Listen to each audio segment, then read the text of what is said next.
నమస్తే, నా పేరు తేజస్విని. బీసీఎన్ న్యూస్ కి స్వాగతం. ముందుగా ముఖ్యాంశాలు. 2027 గోదావరి పుష్కరాలను అట్టహాసంగా నిర్వహించాలని సీఎం చంద్రబాబు ఆదేశం. పుష్కరాల నాటికి పోలవరం ప్రాజెక్టును పూర్తి చేస్తామని వెల్లడి. కోనసీమ జిల్లా అమలాపురంలో వివిధ ప్రాంతాలకు చెందిన ఆక్వా సంఘాల ప్రతినిధుల సమావేశం. ఆక్వా రైతులు ఎదుర్కొంటున్న కీలక సమస్యలపై చర్చ.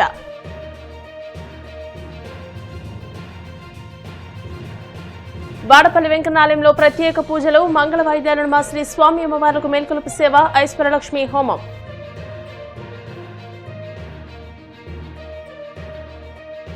పవన్ కళ్యాణ్ వ్యాఖ్యలపై స్పందించిన బీఆర్ఎస్ నేత జగదీష్ రెడ్డి. తెలంగాణలో కాంగ్రెస్ జనసేన మధ్య మ్యాచ్ ఫిక్సింగ్ ఉందని ఆరోపణ. 2027లో జరగనున్న గోదావరి పుష్కరాలను రాష్ట్ర చారిత్రక, సాంస్కృతిక, ఆధ్యాత్మిక వైభవాన్ని చాటేలా అత్యంత ఘనంగా నిర్వహించాలని ముఖ్యమంత్రి చంద్రబాబు అధికారులను ఆదేశించారు. సచివాలయంలో మంత్రుల కమిటీ ఉన్నతాధికారులతో ఆయన సమీక్ష నిర్వహించారు. ఈ ప్రతిష్టాత్మక కార్యక్రమాన్ని విజయవంతం చేయడానికి అన్ని శాఖలు సమన్వయంతో పనిచేయాలని స్పష్టం చేశారు. పుష్కరాల నాటికి పోలవరం ప్రాజెక్టును పూర్తి చేసి జాతికి అంకితమిస్తామని, ఇది యాత్రికులకు అదనపు ఆకర్షణగా నిలుస్తుందని చంద్రబాబు పునరుద్ఘాటించారు. ప్రత్యేక రైళ్లు, కేంద్ర నుండి ఆర్థిక సహాయాన్ని కోరుతూ కేంద్ర రైల్వే మంత్రి అశ్విని వైష్ణవ్ కు లేఖ రాయాలని అధికారులకు సూచించారు. ఉప ముఖ్యమంత్రి పవన్ కళ్యాణ్ చేసిన క్షేత్రస్థాయి పర్యటన సిఫార్సులను కూడా ప్రణాళికలో చేర్చాలని తెలియజేశారు.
రాష్ట్రంలో ఆక్వా రైతులు ఎదుర్కొంటున్న అనేక సమస్యలపై పోరాడేందుకు రాష్ట్ర ఆక్వా రైతుల సంఘం ఆవిర్భవించింది.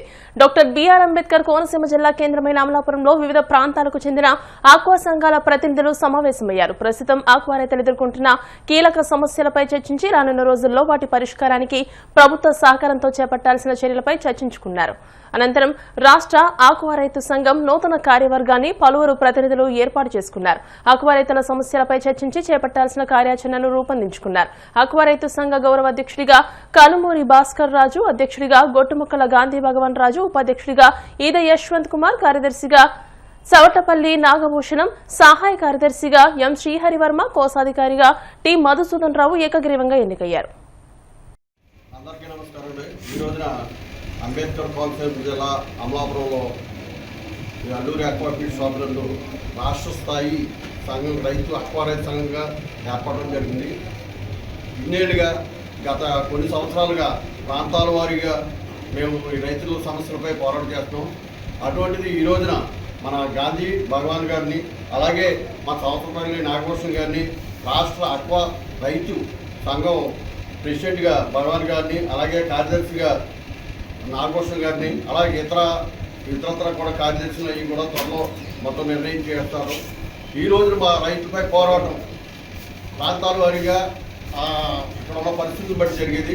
అలా కాకుండా మేమంతా కూడా ఈ రోజు నుంచి భగవాన్ గారిని, రావుపల్లి నాగభూషణ్ గారికి వెన్నుదన్నుగా ఉండి అన్ని జిల్లాల ప్రతినిధులు కూడా వారికి వెన్నుదన్నుగా ఉండి రైతులపై పోరాటం చేయవలసిందిగా, అలాగే రైతు న్యాయం చేయవలసిందిగా, భవిష్యత్తులో కూడా ఈ రాష్ట్ర ప్రభుత్వంతో ఈ ఎఫ్సెడ వారితో కూడా సంప్రదింపులన్నీ కూడా మేము భగవాన్ గారు ఎంత ఉండి సపోర్ట్ చేస్తూ రైతులకి న్యాయం చేస్తామని ఉద్దేశంతో ఈరోజు సమావేశం ఏర్పాటు చేసి మేము దిగ్విజయంగా అందరి సమక్షంలో ఏకాభిప్రాయంగా ఈ సంఘం ఈరోజున సమావేశం నిర్వహించుకోవడం తెలియజేసుకుంటాం. ఇప్పుడున్న పరిస్థితుల్లో ఏదైతే ఇచ్చారో ఇది ఒక మొల్ల కిరీటం. ఇది ఆషామాషి విషయం కాదు. మేము రైతుగా ఎన్నో కార్యక్రమాలు చేసాం. అయినప్పటికీ గత ప్రభుత్వంలో కానీ ఎప్పుడు కూడా మేము పోరాటంగానే రైతులకి శ్రామికులుగా మేము వర్క్ చేస్తూనే ఉన్నాం. ఇంకా అత్యంత బరువైన బాధ్యతని మా భుజస్కంధాలపై వేసిన ఆక్వారైజ్ సోదరులందరికీ వాళ్ళ మాటలు కానీ వాళ్ళ విలువలు కానీ వమ్ము చేయకుండా ఖచ్చితంగా దీన్ని మనసా వాచ కర్మన ఏ విధమైన భావోపేక్షాలకి పోకుండా ఖచ్చితంగా మాత్రం ఈ యొక్క సెక్రటరీ హోదాని నిర్వర్తిస్తానని చెప్పేసి ఆక్వా రైతులకు ఇస్తున్నాం.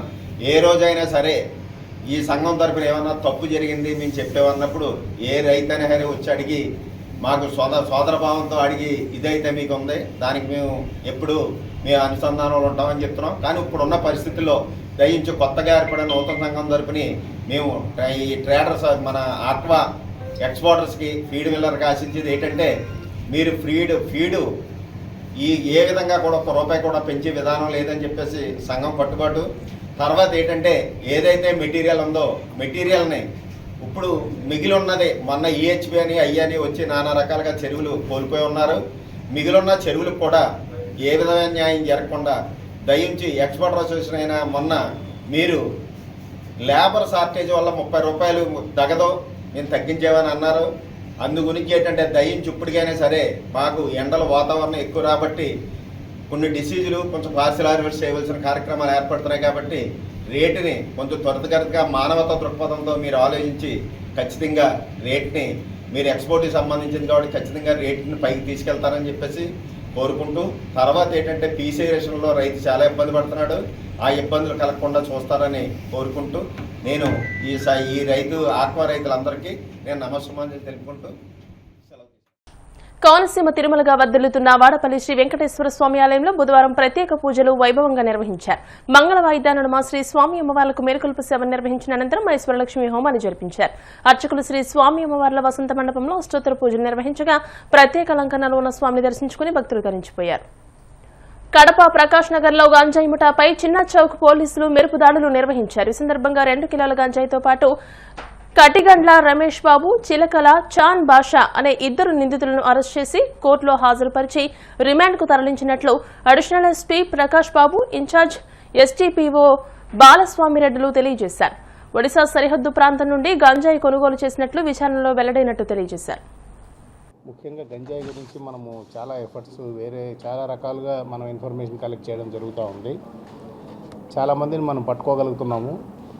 అందులో భాగంగానే ఈ కటిగండ్ల రమేష్ బాబు అనే అతను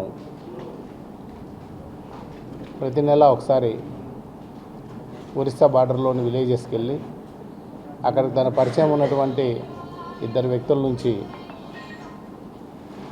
2-3 కిలోలు ప్రతిసారి తీసుకొచ్చి ఇక్కడ వాళ్ళ అసోసియేట్స్ అయినటువంటి కొంతమందికి ఇచ్చేయడం జరుగుతూ ఉంది, అమ్మడం జరుగుతూ ఉంది. దీంట్లో అక్కడ ఇతను కొని కిలో 3,000 నుంచి 5,000 రూపాయలకు కొని ఇక్కడ 25,000 నుంచి 30,000 రూపాయలకు అమ్ముతున్నాడు. అంటే దాదాపు 1 కిలో మీద ఇతనికి 20,000 రూపాయలు దాదాపు లాభం వస్తూ ఉంది. ఇది సైలెంట్గా సీక్రెట్గా ఎన్నో రోజుల నుంచి జరుగుతూ ఉంది. దీని మీద మన టీము బాగా నిఘా పెట్టి మూమెంట్స్ అన్నీ వాచ్ చేసి రెడ్ హ్యాండెడ్గా ఈ గాంజాని ఒరిస్సా నుంచి కడపకు తరలిస్తుండగా పట్టుకోవడం జరిగింది. దీంట్లో ఈ చాంద్ బాషా అనే అతను సీకే దిన్నె మండలం ఇందిరానగర్లో ఉంటాడు.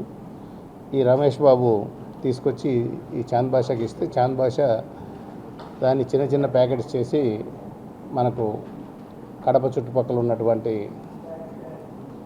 కన్జ్యూమర్స్ ఎక్కడైతే ఉన్నారో వాళ్ళందరికీ కూడా సప్లై చేయడం జరుగుతూ ఉంది. దీంట్లో ఈ ఒరిస్సాకు సంబంధించినటువంటి వ్యక్తులు 2 ఉన్నారు. వాళ్ళని కూడా మనం ట్రాక్ చేసి అరెస్ట్ చేయడం జరుగుతుంది. అలాగే ఇంకా ఎవరైనా దీని కింద చిన్న చిన్న రీటైల్గా కన్జ్యూమర్స్ ఎవరైనా ఉంటే కూడా వాళ్ళందరికీ కూడా కౌన్సిలింగ్ చేయడం జరుగుతుంది. అలాగే డీ అడిక్షన్ సెంటర్కి తీసుకెళ్ళి వాళ్ళ తల్లిదండ్రులకు కూడా ఇన్ఫార్మ్ చేసి వాళ్ళు ఈ గంజాయి బారిన పడకుండా చూడడానికి శాయశక్తులా ప్రయత్నిస్తాము. ముఖ్యంగా ఈరోజు ఈ ఆపరేషన్ చేసినటువంటి మన చిన్న చౌక్ సిఐ రామకృష్ణారెడ్డి, వాళ్ళ ఎస్ఐ హరిప్రసాద్, బాలస్వామిరెడ్డి ఈ ఇన్ఫర్మేషన్ అంతా కలెక్ట్ చేసి మొత్తం అంతా ప్లాన్ చేసి ఈ ఆపరేషన్ సక్సెస్ఫుల్గా చేసినందుకు వీళ్ళందరినీ కూడా నేను అభినందిస్తున్నాను. మన ఎస్పీ గారు లేకపోయినప్పటికి కూడా ఆయన సూచనల మేరకు ఈ కార్యక్రమం అంతా కూడా మేము నిర్వహించడం జరిగింది.